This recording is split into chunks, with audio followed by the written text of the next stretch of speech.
Hi everyone, my name is Karina. I am an occupational therapy student at Concordia, and I am here to tell you a little bit about animal assisted therapy in behavioral health.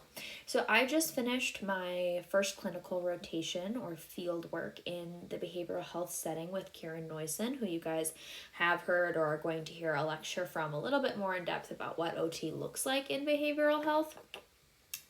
And what AAT looks like in that setting.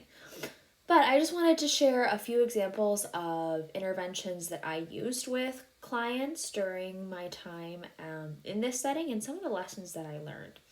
So, a little bit first, before we get into this, is just a little bit about why we use AAT in this setting.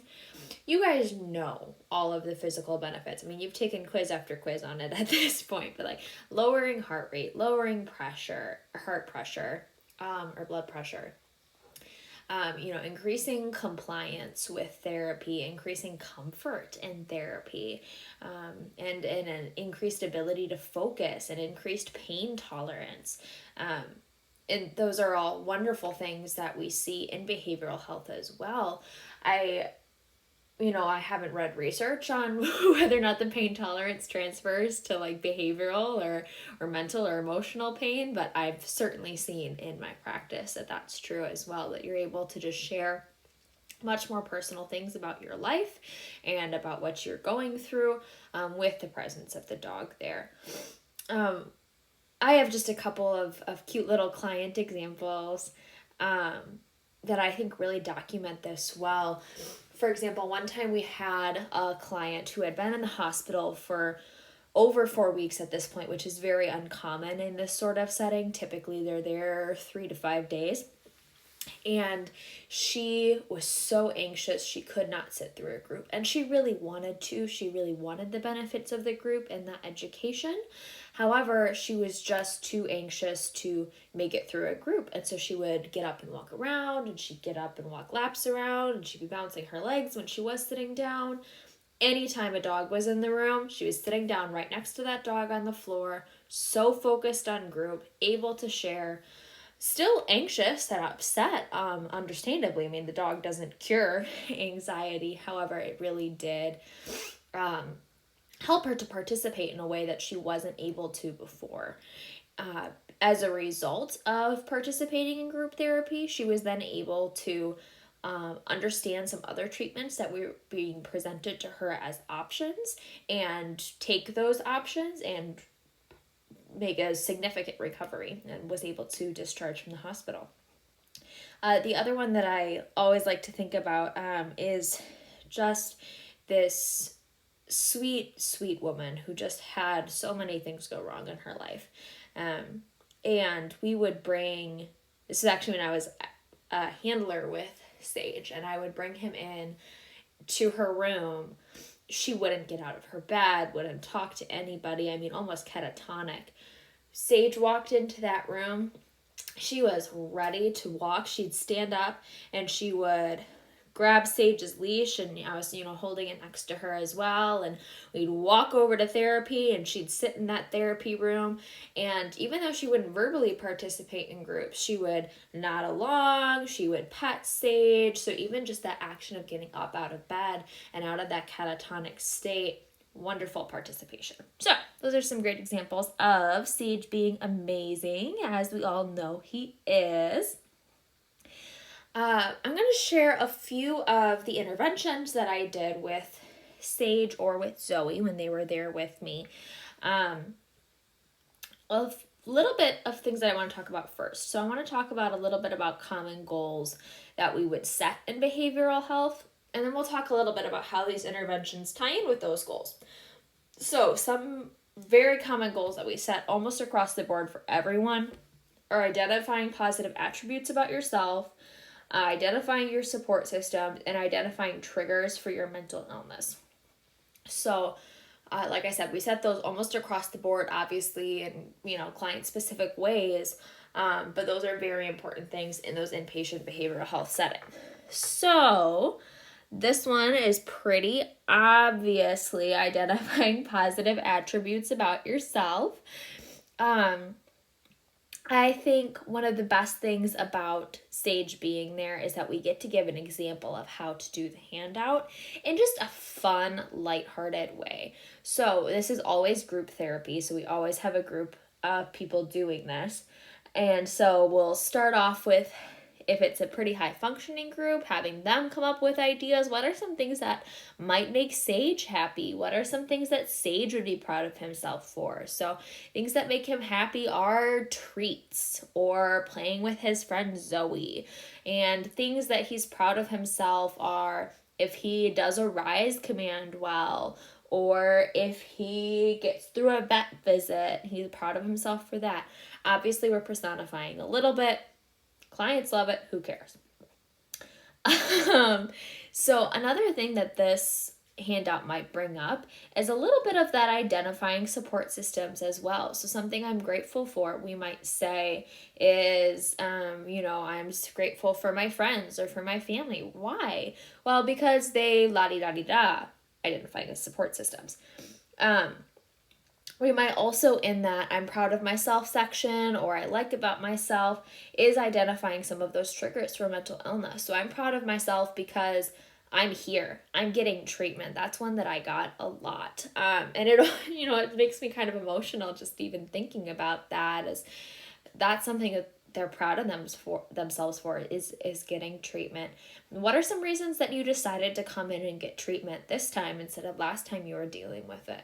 And so then we start to have a conversation about some of those triggers that we see as well.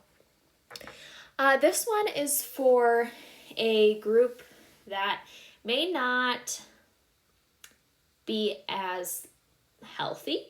The last one could either be run with a group that's very talkative or a group that's not very talkative. This is going to be a group that is not very talkative. You just need something to basically fill the time just because the clientele is so sick. So we're going to do a coloring page. It's relaxing. You put on some music. And just, we talk about the dog. We pet the dog. We notice those nice feelings. And then as we're coloring the dog, obviously the dog will be making his rounds, and you can pet the dog when you want to. And I'm sorry, my water is boiling over. I'm gonna go take that off the stove. Okay. Don't multitask, friends. Anyway, and so then as we're coloring, we'll have them write on the head, how does Zoe make you feel? On the back, what's something that makes you strong? So we're obviously kind of identifying these kind of things like support systems, things you're grateful for, positive attributes about yourself that maybe Zoe brings out in you. And we're just doing that in a more subtle way. We might do some group conversation after. We might have everyone share one or two things from the list. It kind of just depends on the group. Alrighty. So this one is more using the dog as an artifact, which is why I wanted to share this one with you. This one, again, is a little bit of a lower functioning group idea. We might start off by listing, before this handout even goes out, talking about why thinking positively about yourself is important, the difference between thinking positively and thinking negatively about yourself, the benefits of positive self-talk, and then I usually will have the group brainstorm a huge list of positive attributes, and we always had a whiteboard in the room, so we'd write them up on the board. And a good way that I would get their minds flowing would be, look at the dog. What are some good attributes about the dog? Is the dog kind? Is the dog loving? Is the dog making you feel comfortable?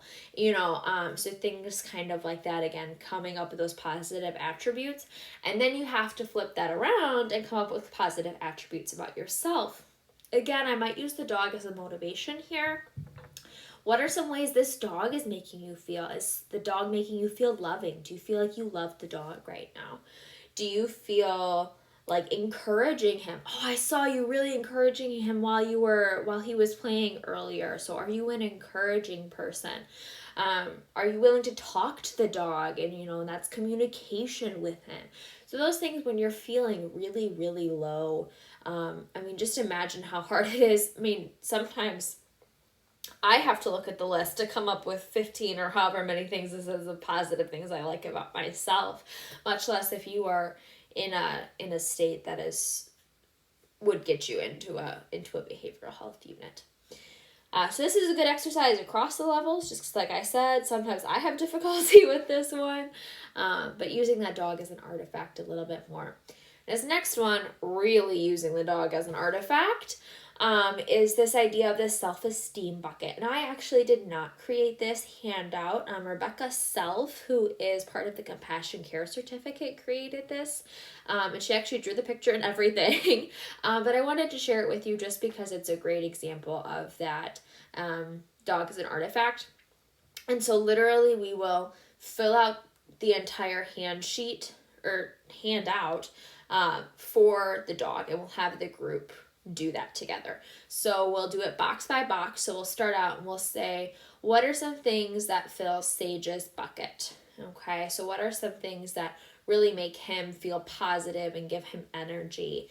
Again, treats, playing with Zoe, and massages. Okay, all right, you guys, what are some things that fill your bucket? Take some time and fill that out. Okay, what's something that pokes a hole in his bucket? What's something that drains Sage's energy? Okay, there's some ideas. What's something that pokes holes in your bucket? So really using Sage as a model to go through the handout, and to kind of give them a chance to create some ideas without feeling like they have to be vulnerable right away in group. The other thing that I like that she did about this activity, and I feel bad because when she did this activity, we actually ended up only having 2 people in group, and both of them were very difficult patients and we're not gonna go with this. But it's really great for some groups about how you rank your self-esteem at the beginning of the group and then how you rank it at the end of group. So we're going through and we're spending time focusing on things that are positive in your life. And this is actually another activity that I do very often with this activity or with this activity. Kind of at the end of group going back and saying, how are you feeling about yourself now after thinking about all those positive things? Are you feeling a little bit more like confident and like you're willing to talk with Sage and be a little bit more confident like Sage and do your job well? So those are just a couple of ideas of groups that I ran and that Becca ran in this last example here. I really love animal-assisted therapy. I really love the benefits that it has and the way that it impacts lives. And so congratulations to all of you for using this form of therapy. It's going to make you wonderful practitioners, and I really hope you get the chance to use this in your practice. Thank you.